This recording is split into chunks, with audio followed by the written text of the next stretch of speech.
നമസ്കാരം. നമ്മുടെ കേരളത്തിൽ പുതിയൊരു സംരംഭം തുടങ്ങാനുള്ള ധൈര്യം സാക്ഷാൽ ചാൾസ് ശോഭരാജിന് പോലും ഇനി ഉണ്ടാകുമെന്ന് തോന്നുന്നില്ല. കാരണം CPM എന്നൊരു സംഘം ഉള്ളിടത്തോളം കാലം കോടീശ്വരനായ ഒരു അന്തം കമ്മി പോലും കേരളത്തിൽ ഒരു സംരംഭവും തുടങ്ങിയില്ല. ഒരു കമ്മ്യൂണിസ്റ്റുകാരൻ കൂടിയായ ആന്തൂരിലെ പാർത്ത കൺവെൻഷൻ സെന്റർ ഉടമ പാറയിൽ സാജന്റെ ജീവിതവും അന്ത്യവുമൊക്കെയായിരിക്കും ഒരു സംരംഭകന്റെ കൺമുന്നിൽ ആദ്യം തെളിഞ്ഞു വരുന്നത്. എന്തായാലും വെറും ഒറ്റ കൊല്ലം കൊണ്ട് ആദ്യ സംരംഭക വർഷം പദ്ധതിയിൽ കേരളത്തിൽ പൂട്ടിപ്പോയത് 25% സംരംഭങ്ങളാണ്. ഇക്കാര്യം വ്യവസായ വകുപ്പ് തന്നെ രേഖാമൂലം സമ്മതിക്കുന്ന കാര്യവുമാണ്. എന്നാൽ നമ്മുടെ വ്യവസായ മന്ത്രി P. രാജീവിൻ്റെ വാദം അങ്ങനെയല്ല. അദ്ദേഹം സ്വന്തം വകുപ്പിൻ്റെ വാദത്തെ എതിർക്കുകയാണ്. ഒരു കൊല്ലം കൊണ്ടല്ല, 2 കൊല്ലം കൊണ്ടാണ് 25% സംരംഭങ്ങൾ പൂട്ടിപ്പോയതെന്നാണ് വ്യവസായ മന്ത്രി പറയുന്നത്.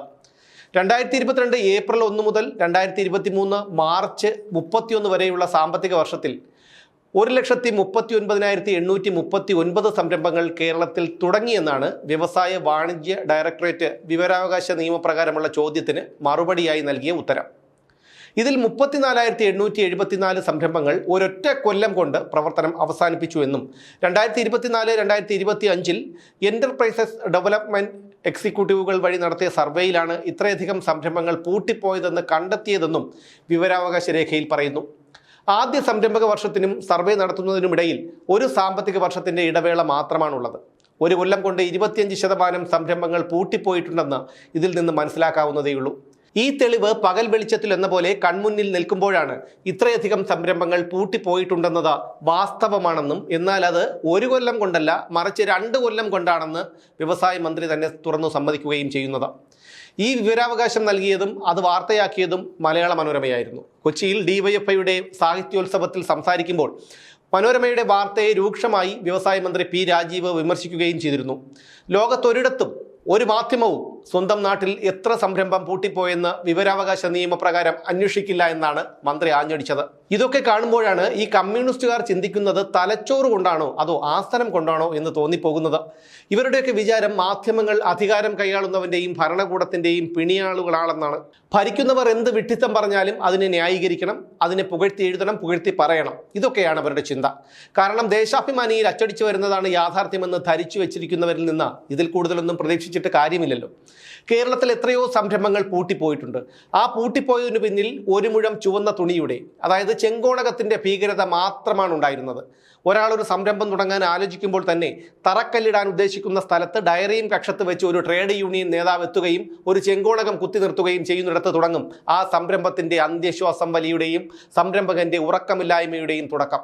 അങ്ങനെ ഡയറിയും കക്ഷത്ത് വെച്ചുകൊണ്ട് നടന്ന പലരും പിന്നീട് വ്യവസായ മന്ത്രിയും MPയും ട്രേഡ് യൂണിയൻ നേതാവുമൊക്കെയായി. ഇതൊന്നും പറഞ്ഞിട്ട് കാര്യമില്ല. കാരണം ചിന്താശേഷിയുണ്ടെങ്കിലും പ്രതികരണശേഷിയില്ലാത്ത പേടിത്തൊണ്ടന്മാരോട് ഇതൊക്കെ പറഞ്ഞിട്ട് എന്തു കാര്യം? എന്തായാലും നമ്മുടെ വ്യവസായ മന്ത്രി P. രാജീവും ഉദ്യോഗസ്ഥ സംഘവും വിദേശ സർക്കിട്ടിന് പുറപ്പെട്ടിട്ടുണ്ട്. ഈ മാസം 15-ാം തീയതി വരെ UAEയിൽ കറങ്ങിയ സംഘം 20 മുതൽ 24 വരെ സ്വിറ്റ്സർലൻഡിലേക്ക് വെച്ചുപിടിക്കും. അടുത്ത മാസം കൊച്ചിയിൽ നടക്കുന്ന ഇൻവെസ്റ്റ്മെന്റ് ഗ്ലോബൽ സമ്മിറ്റിലേക്ക് വിദേശ പ്രതിനിധികളെ ക്ഷണിക്കാനും സ്വിറ്റ്സർലൻഡിലെ ദാവോസിൽ നടക്കുന്ന വേൾഡ് ഇക്കണോമിക് ഫോറത്തിന്റെ വാർഷിക യോഗത്തിൽ പങ്കെടുക്കാനുമൊക്കെയാണ് മന്ത്രിയുടെയും പരിവാരങ്ങളുടെയും വിദേശ സർക്കിട്ട്. ഇൻവെസ്റ്റ്മെന്റ് കേരള ഗ്ലോബൽ സമ്മിറ്റിലേക്ക് പ്രതിനിധികളെ ക്ഷണിക്കുന്നതിന്റെ ഭാഗമായി UAEയിൽ റോഡ് ഷോയൊക്കെ സംഘടിപ്പിച്ചിട്ടുമുണ്ട്. ചീഫ് സെക്രട്ടറി ശാരദാ മുരളീധരൻ, ധനകാര്യ additional chief secretary A. Jayathilak, വ്യവസായ principal secretary APM Muhammad Hanish, private secretary KA Maniram എന്നിവരുൾപ്പെട്ട 8 സംഘവും മന്ത്രിയോടൊപ്പം വിദേശത്തേക്ക് വെച്ചുപിടിച്ചിട്ടുണ്ട്. മുൻകാലങ്ങളിൽ കേരളത്തിന്റെ സർവൈശ്വര്യമായ നമ്മുടെ മുഖ്യമന്ത്രിയും മന്ത്രിക്കൂട്ടങ്ങളുമൊക്കെ പൊതു ഖജനാവിൽ നിന്ന് കോടികൾ പൊടിച്ചു നടത്തിയ വിദേശ സർക്കിട്ടുകൾ കൊണ്ട് ഈ പോയവർക്കല്ലാതെ സംസ്ഥാനത്തിനോ പൊതുജനങ്ങൾക്കോ 10 പൈസയുടെ പ്രയോജനമുണ്ടായിട്ടുണ്ടോ എന്ന് കേരളത്തിലെ പൊതുജനങ്ങൾ തന്നെ ചിന്തിക്കണം. കാരണം ഇത്തരം ചിന്തകളാണ് വരുന്ന നിയമസഭാ തെരഞ്ഞെടുപ്പിൽ വോട്ടുകളായി പ്രതിഫലിക്കേണ്ടത്. പിന്നെ ഒരു കാര്യം എടുത്തു പറയാതിരിക്കാൻ കഴിയില്ല. 1ാം പിണറായി സർക്കാരിന്റെ കാലത്ത് മുഖ്യമന്ത്രി പിണറായി വിജയൻ സാറും സാറിന്റെ കുടുംബവും പരിവാരങ്ങളും അടക്കം നെതർലാൻഡ്സിൽ പോയിരുന്നു. യാത്രാ ചെലവിനായി മാത്രം പൊതുഖജനാവിൽ നിന്ന് ചെലവായത് 20 ലക്ഷത്തോളം രൂപ.